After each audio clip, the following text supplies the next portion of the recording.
Welcome back, ladies and gentlemen, to the Right Way Sports Network YouTube channel. I'm your host, Aidan Maher, and in today's video, I'm going to be previewing everything you need to know about the AFC South heading into this NFL season. You got the Texans, you got the Colts, you got the Titans, you got the Jaguars. What should your expectations be for each one of those four teams? Who's going to come in last? Who's going to come first? I'm going to break down all of that, but before I get into it, make sure you guys go download the Right Way Sports Network mobile app, subscribe to our YouTube channel, follow us on all our social medias. We have over 50 guys coming out with content daily, and it's awesome stuff. I can assure you don't want to miss out, but without further ado, let's get into it.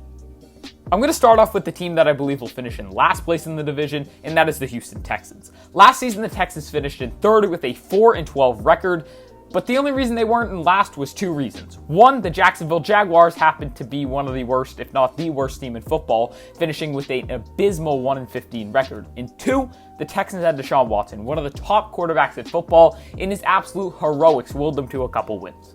That's really what happened. This season, though, the Jaguars, as much as they're not going to be great, they are set to get a little better. I doubt they'll go 1-15 again. And two, the Texans are without Deshaun Watson. I mean, is there a chance he plays? Sure. I don't want to write him off, but odds are he does not play. I'm going to assume he's not going to play this season. And, they also lost guys like Will Fuller and J.J. Watt over the offseason. They made some additions, but overall, this roster has gotten worse than their 4-12 record last year. They're going to probably finish in last. I think they're going to finish as a bottom three team in football. They brought in Nick Caserio. He brings in David Culley as the head coach, and Caserio looks at it like this. Listen, Deshaun Watson, he's probably not going to play this year. He doesn't have enough trade value. You can't really trade that guy right now. Hopefully that clears up and he might want to play for us again, or at least we can recoup some of that trade value. Outside of Deshaun Watson, though, in the quarterback situation, the roster still isn't good either. So let's just bring in some competition.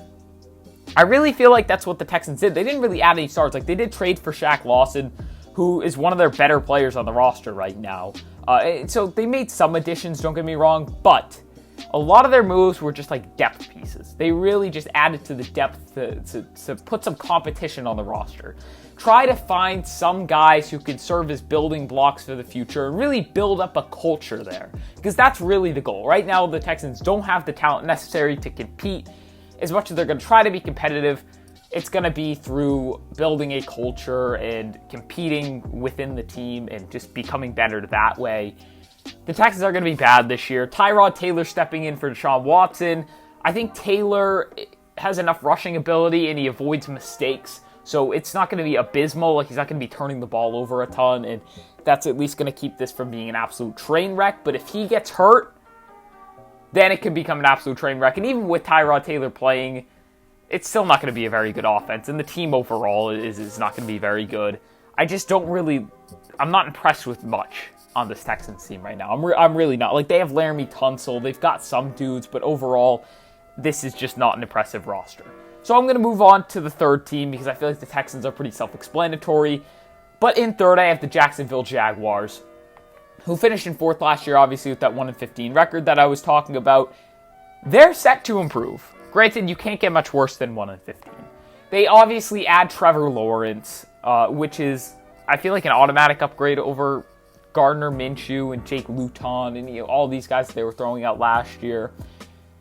Trevor Lawrence is special, but he's not special enough to will this team to the playoffs or even really close to it. I see the Jaguars finishing as a bottom 10 team. They're going to get another top 10 pick this year. I don't see the Jaguars being that competitive. However, they, again, are going to be better. You add Trevor Lawrence. I feel like they honestly are a little better than people are going to give them credit for. I really like their linebacker core. I think their secondary is all right.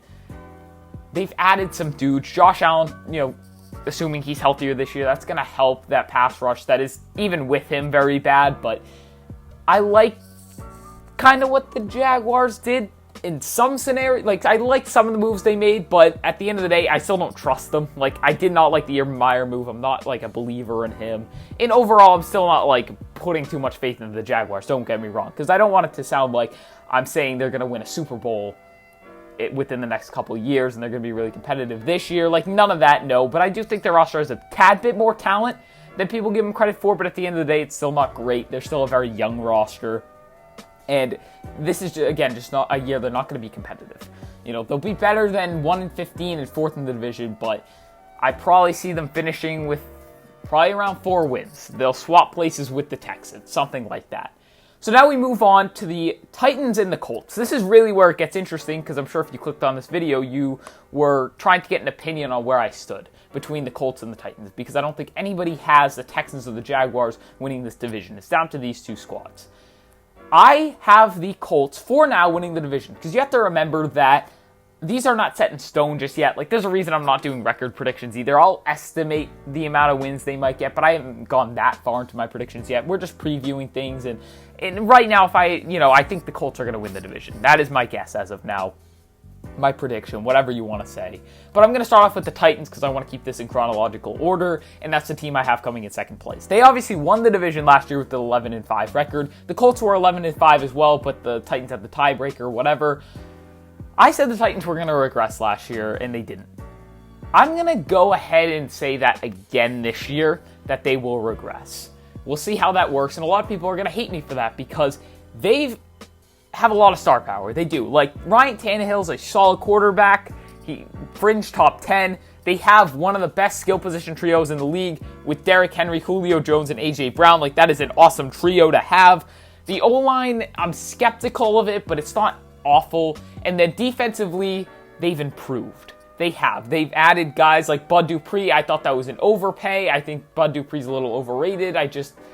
Especially coming off that injury, should I add. But at the same time, you're adding speed and just talent off the edge. You added Denico Autry. I thought that was a great signing. They signed Janoris Jenkins. They snagged Caleb Farley and Trevon Merrick in the draft. They made additions. They did. The Titans did. Their defense is better. But they're so reliant on star power. There is not a lot of depth on this team. If you really look at their depth chart, there isn't. They're super, super reliant on those starters. And even within their starters, you'll still find some holes on the team. It's not like their starters fill in every hole and then the depth guys are the only issue. That's not the case. But I'm just afraid that Derrick Henry may regress because with that workload and just the way he's played over the past few years, he's really set to have that regression, whether that's this year or next year. And I hate to predict that because Henry's awesome and I don't want to see him fail. I'm not saying he'll fail this year, but I am afraid of an injury or regression in skill, something like that, because again, that workload will do something to a running back. The tread on the tires will catch up to them eventually. I'm just afraid of that. They lose Arthur Smith as well.